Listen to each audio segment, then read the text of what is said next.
Assalamualaikum warahmatullahi wabarakatuh. Waalaikumsalam. Alhamdulillah, salatu wassalamu ala Rasulillah wa ala alihi wa sahbihi wa mawala. Terima kasih pada Puan Jamilah, Puan Jamaliah daripada PPD Jempur Je Lebu. 4 tahun tak jumpa, memang lupa nama. Dulu kerap datang sekolah saya dulu. Yang Bursa, tuan-tuan Ketua Pegawai Pendidikan Daerah, Tuan Haji, Tuan Putra Hashim, Tuan Alias dan juga Tuan Anwar. Kebetulan pula tiga-tiga ni pernah satu tim di Jempur Je Lebu dulu. Hebat-hebat belaka ni. Bos saya dan Abdul Jamal, Timbalan PPD Sektor Pengurusan Sekolah, tuan-tuan daripada Jabatan Pendidikan Negeri Sembilan, daripada Sektor Pembelajaran, SIC daerah-daerah, guru besar, guru-guru serta warga dewan. Alhamdulillah. Yang pertama, terima kasih kerana beri peluang. Yang pertama pula tu kan, yang pertama ni lain macam sikit, sama ada dia terlebih masa ataupun singkat dia nanti dibentang ya. Baik, SK Teluk Kemang ni kita antara sekolah yang agak hot lah dari segi bilangan pelajar yang tidak menguasai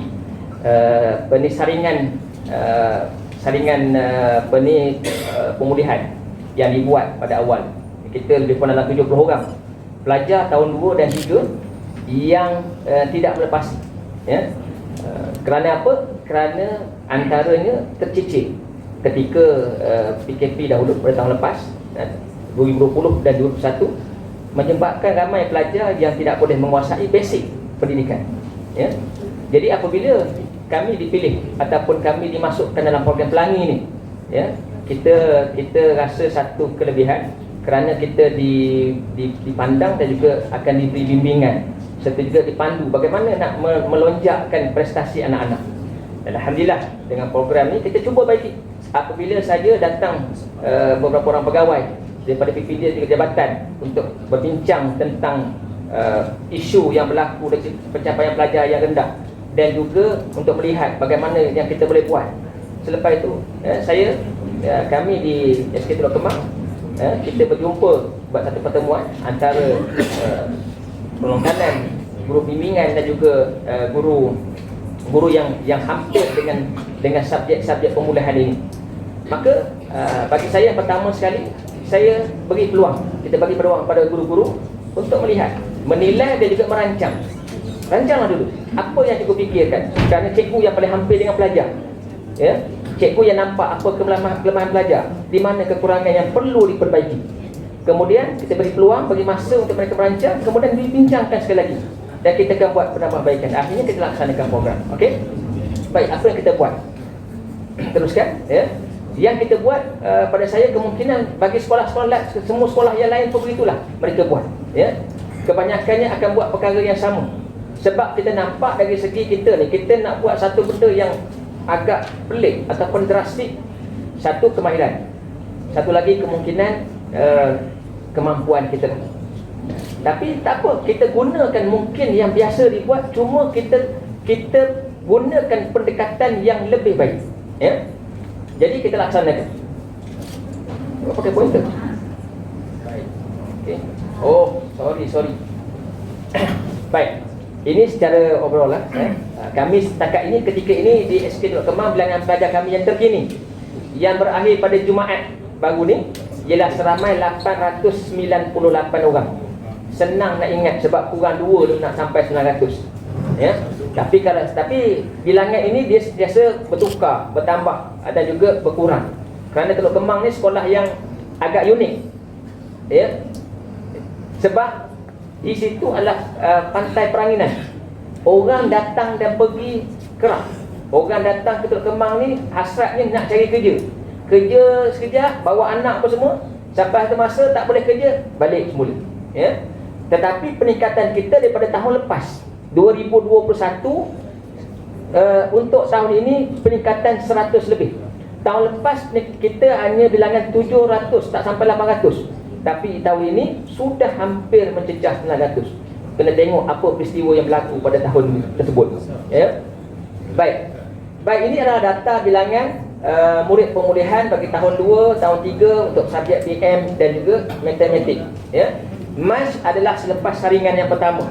Manakala Ogos ialah selepas saringan kedua, iaitu apabila dibuat maka berlakulah penurunan. Tak adalah lonjak. Saya pun heran macam mana kata lonjak ni. Tapi mungkinlah sebab bilangan kita besar.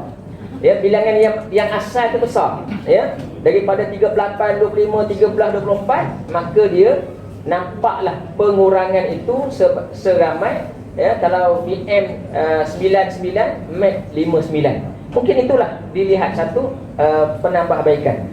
Dan juga insya-Allah pelajar ni, anak-anak ni, kalau mereka datang sekolah, insya-Allah boleh dibaiki. Masalah sekarang ni kalau tak datang sekolah. Jadi itulah kekangan kita. Okey, ini dari segi graf, ya, yang kita buat tadi. Kita dah nampak tadi dari segi enrollment dia, data dia, dari segi bilangan dia, ya. Ini grafnya. Maknanya daripada Mac, ya, yang kuning itu untuk tahun 2, dan juga yang Ogos itu kuning itu untuk tahun 2, dan hijau tahun 3 untuk bahasa Melayu, ya. Maknanya kita nampak pengurangan. Maknanya gerak kuning itu ke bawah sikit, gerak hijau dengan hijau dia berkurangan. Baik. Begitu juga dengan matematik, berlaku pengurangan. Baik, ini adalah keseluruhan pelajar yang sama. Ya, pelajar yang kedua-duanya ada. Ya. Dia lemah PM dan juga lemah matematik. Tadi ikut subjek, ya. Ini adalah ikut kedua-dua subjek. Baik. Ada 5 program yang kita laksanakan, yang kita nampak. Antara program ini dia memberi kesan yang berbeza. Ya, dia bukan kata program ini yang segala-galanya. Ya. Boleh jadi daripada yang pertama, pengalihan dalam kelas itu berlaku pengurangan 20%, ya. Cakna minda, permata kepintar, guru cilik, dan juga PLC kita gerakkan. Ada dalam ini kita tunjukkan contoh 3 PLC yang kita jalankan, ya, di sekolah. Baik. Yang pertama, cakna minda. Cakna minda ni selepas saja kami dimasukkan dalam program pelangi. Selepas saja, minggu berikutnya kita terus jemput ibu bapa yang anak-anaknya tidak melepasi, ya, pemulihan ini, salinan pemulihan. Kita buat perjumpaan. Ada lebih kurang 70 orang parent, tapi yang datang lebih kurang tak sampai 30 orang. Tapi biasa begitulah, ya, pelajar-pelajar yang, kalau parent anak yang agak lemah ni, mereka sukar ataupun tak berapa nak datang bertemu guru ni, ya. Mungkin segan dan sebagainya lah. Tapi tak apa, itu kita punya cabaran, ya. Dan kita buat perjumpaan, ya. Alhamdulillah, kita target, kita tak dapat nak target 100% kalau parent yang begini, ya. Tetapi hampir sebahagian yang datang itu pun sudah memberi satu semangat pada guru-guru untuk meneruskan program ini. Dan kita ceritakan apa isu. Kita tak nak menyalahkan parent, cuma kita beri galakan, ya. Kita beri galakan supaya mak ayah ni dalam didikan anak-anak ni, dia tak boleh sebelah pihak. Dia tak boleh letak pada 100% pada guru. Mereka juga ada peranan yang perlu dimainkan di sekolah, ya. Mungkin peranan paling mudah, ya, kalaupun tidak dapat bantu anak-anak ini belajar, paling mudah pastikan anak-anak itu belajar di rumah, ya, dengan menyediakan ruang dan juga menyediakan ketetapan masa yang sepatutnya. Itu yang kita bantukan, ya. Baik. Kemudian kita jalankan satu program Permata Kupintar. Baik. Permata Kupintar ini adalah program yang melibatkan coaching ataupun program mentor dan mentee, iaitu seorang guru. Kita libatkan semua guru di tahun 2 dan 3. Kita tahun 2 dan 3 ada seramai 21 orang guru. Semua subjek, termasuk pendidikan Islam, ya, termasuk subjek-subjek yang BI, ya. Yang ini kita libatkan semua. Kita bukan hanya kepada guru subjek BM dan juga matematik. Sebab kalau subjek BM dengan matematik biasa di Teluk Kemang, 1 tahun itu kita ada 4 kelas. 4 kelas ini akan diajar oleh 2 orang guru untuk subjek teras. Yang 2 orang guru akan ambil 2 kelas. Jadi 1 tahun ada 2 orang untuk subjek BM dan 2 orang subjek matematik. Jadi kalau nak dilonggokkan kepada mereka hanya 4 orang. Ya, jadi agak sukar untuk dijalankan. Jadi kita nak ramaikan, kita beri kepada semua guru, seramai 21 orang guru yang mengajar tahun 3 terlibat dengan program ini. Setiap guru akan mengambil 3 orang pelajar yang terlibat dengan pelangi ini, ya. Dan program ini kita jalankan 4 hari seminggu. iaitu Isnin, Selasa, Rabu dan Khamis. 4 hari seminggu. Guru ini akan duduk selepas waktu pulang selama setengah jam. Tahap 1, Isnin sampai Khamis balik jam 1. Tahap 2 balik 1.30. Jadi anak-anak tahap 1 ni yang terlibat dengan ini, mereka akan kekal dalam kelas pukul 1 sehingga 1.30. Masih lagi dalam waktu balik untuk tahap 2. Jadi pelajar ini selama setengah jam, selama 4 hari, mereka akan duduk bersama dengan guru, ya, yang berperanan sebagai pembimbing mereka. Seorang guru, 3 orang pelajar. Dan guru ini akan mengajar subjek BM dengan Math secara bergilir.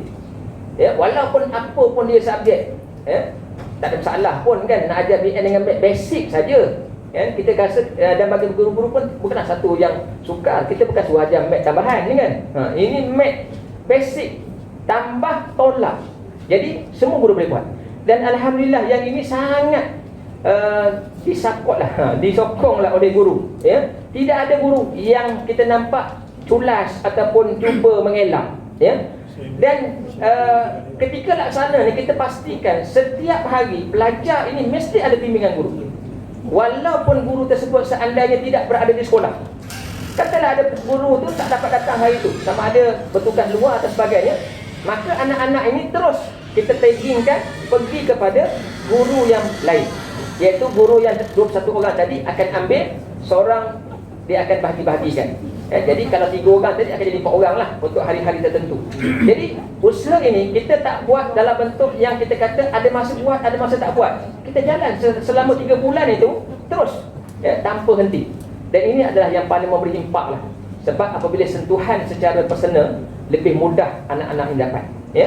Jadi program ini kita jalankan, ya. Inilah yang dan kita telah sampai Ogos tadi kita buat analisis, kita buat penilaian, kita nampak dia memberi kesan, ya. Dan sekarang ini kita bagi lagi kita sambung program ini, tapi kita letakkan di bawah plan. Sebab kita juga sekolah yang terlibat dengan plan, kan. Dan anak-anak ini kalau pemulihan ni memang dia akan terlibat dengan plan, ya. Tapi yang plan tu belum tentu terlibat dengan pemulihan, ya, sebab pemulihan yang paling lemah. Okey. Baik. Inilah yang kita jalankan yang pertama, ya. Jadi fokus kita kepada basic ataupun kemahiran asas. Baik, ini contohnya permata kupintar kita jalankan dalam setiap kelompok itu ada guru-guru yang terlibat, ya. Ini seorang, 2 orang, ya. Ini dalam kelas, ya. Jadi guru-guru ni duduk bersama anak-anak, ya. Kita tak dapat sediakan satu bilik seorang, satu guru dalam bilik kelas yang sama, ya, sebab pelajar ni kita ada 4 kelas. Jadi pelajar bukan semua. Kita 1 tahun kita ada juga 140 hingga 150 orang, ya. Tapi ini 2 tahun melibatkan 70 orang. Jadi tidak ada masalah, ya. Kita boleh libatkan. Okey. Kemudian seterusnya guru cilik. Ini adalah program yang kita libatkan dalam ketika guru pemulihan dia tak dapat mengambil subjek masa BM dengan Math ni semua. BM kalau di Teluk Kemang seminggu dia akan ada 4 kali, 4 waktu, iaitu satu hari ada 4 hari, ya. Satu hari melibatkan 3 subjek sebab kita buat anjal, ya. Jadi dia melibatkan 4 hari saja yang ada BM. Dan juga Math kita buat 2 hari, ya, 3. Dan guru BM dia tak boleh ambil, kalau 12 waktu BM tu guru pemulihan dia tak boleh ambil semua. Dia mungkin akan hanya ambil 1 hari ataupun paling banyak 2 hari. Jadi yang lain, yang waktu yang tidak pelajar ini bersama dengan guru pemulihan, maka kita gerakkan dalam kelas perdana. Sebab kami di Teluk Kemang kita tidak melaksanakan kelas streaming. Kelas kita bercampur, ya. Cuma pelajar yang lemah yang dalam 1 tahun 30 orang tadi kita letakkan dalam 2 kelas, ya. Jadi yang 2 kelas ini bercampur pelajar yang sederhana dan pelajar yang lemah, ya. Jadi pelajar yang sederhana kita beri peluang untuk mereka bantu ketika pengajaran guru kelas perdana mengajar pelajar yang lebih baik dari segi pemahaman pendidikannya, membantu rakan-rakan memahamkan isi kandungan. Inilah contohnya, ya. Ketika melaksanakan aktiviti, ketika melaksanakan tugasan, ya. Jadi rakan-rakan yang baik ini, yang dari segi pemulihannya mereka membantu. Jadi ini yang kita beri, ya. Dan pelajar ni dia seronok, ya. Sebab kawan-kawan, dia memang kalau cikgu mengajar pun memang macam tu juga dia kan, bersembang, bermain sebagainya, Baik, seterusnya yang ketiga, PLC berfokus, ya. Kita laksanakan beberapa PLC di sekolah, ya. Yang pertama kita buat problem based ni, PBL. Kita lihat di mana masalah yang berlaku dalam pemulihan, ya. Kita lihat di mana yang kita nampak ada isu dalam pengajaran guru, ya. Pengajaran guru di kelas perdana, di mana masalah? Mungkin masalah guru ialah macam mana nak mewujudkan aktiviti yang menarik. Kita fokus pada situ, problemnya ada di situ, ya. Mungkin masalahnya ialah guru menyediakan bahan dan sebagainya, ya. Maka dalam ini perbincangan dibuat antara guru dan melihat apa yang isu yang kita hadapi. Isu yang kita hadapi, kita tackle isu itu, barulah kita boleh selesaikan, kita mampu untuk perbaiki keputusan, ya. Kemudian juga kita buat teacher sharing, ya. Teacher sharing ialah perkongsian oleh seorang guru kepada rakan-rakan yang lain tentang strategi pengajaran yang terbaik. Seorang guru dia buat satu kajian, ya. Dia buat kajian, dia melihat mungkin ada kemahiran, ya. Contoh ni seorang guru, ini adalah guru ini adalah guru BM, tapi dia sangat membantu untuk pemulihan, ya. Dia ni adalah guru yang dulu adalah guru pemulihan Linus, NKRA, guru pemulihan NKRA, ya. Jadi dia sangat faham tentang pemulihan, tetapi apabila pemulihan NKRA itu dah tidak ada lagi, maka dia pergi pada perdana. Dan dia berada dalam dua situasi yang berbeza. Satu, dulu dia dah dengan pemulihan, sekarang dia dengan perdana, maka dia nampak, maka dia buat berkonsep. Contoh, ya. Kemudian juga kita buat analisis data, ya. Contoh saya dengan guru saya, kita lihat data yang telah kita selesaikan pada Ogos, saringan kita, di mana kekuatan kita, di mana yang kita nampak perlu kita tambah baik, ya. Dan ada lagi dalam yang kita tak masuk ialah bagaimana guru ini melaksanakan peer teaching. Tapi saya rasa selepas ni ada gambar, ya. Peer teaching ialah pengajaran antara dua orang guru, iaitu guru perdana dibantu oleh guru pemulihan.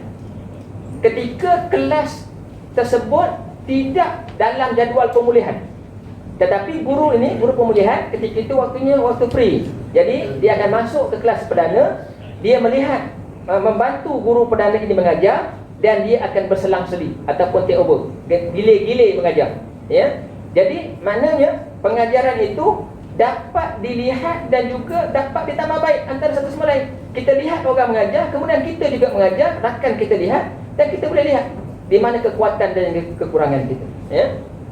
Baik. Ini adalah pemulihan dalam kelas. Pemulihan dalam kelas kita buat dalam dua bentuk. Kita ada dua cara dalam pemulihan dalam kelas ini. Yang pertama, kita buat pemulihan dalam kelas perdana itu sendiri. Yang ini dibuat oleh guru perdana, iaitu ketika subjek itu pelajarnya tak keluar ke kelas pemulihan sebab tidak termasuk dalam jadual pemulihan. Jadi guru perdana di samping dia mengajar ikut topik yang diajar, maka dalam masa yang sama dia sediakan bahan untuk pelajar pemulihan. Itu yang pertama. Cara yang kedua, guru pemulihan ini atas inisiatif sendiri. Kelas ini tidak termasuk dalam jadual pemulihan, tetapi guru pemulihan dia ambil beberapa orang pelajar mengikut tahap pelajar. Dia pemulihan ni walaupun dia ada ramai, tapi dia ada tahap dia, ada peringkat dia. Ada yang hampir nak lepas, ada yang pertengahan, ada yang memang sangat lemah.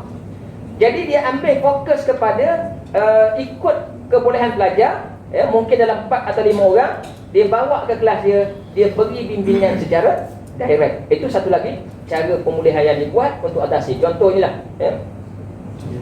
Contoh ini, ya. Ini maknanya tak ramai. Kalau sepatutnya dalam kelas ni kemungkinan dalam 10 ke 15 orang. Tapi ketika ini contohnya 5 orang. Ini adalah pelajar yang fokus kepada kelemahan ikut tahap mereka ni, ya. Manakala yang ini adalah guru perdana yang mengajar dan dia buat aktiviti pemulihan kepada pelajar pemulihan. Cukup masa? Belum? Puan Jamaliah kata dah cukup ke? Ingatkan ada nak tambah lagi ni. Okey, terima kasih atas kesudian mendengar, ya. Mohon maaf salah silap dan sebagainya yang lebih kurang. Assalamualaikum warahmatullahi wabarakatuh.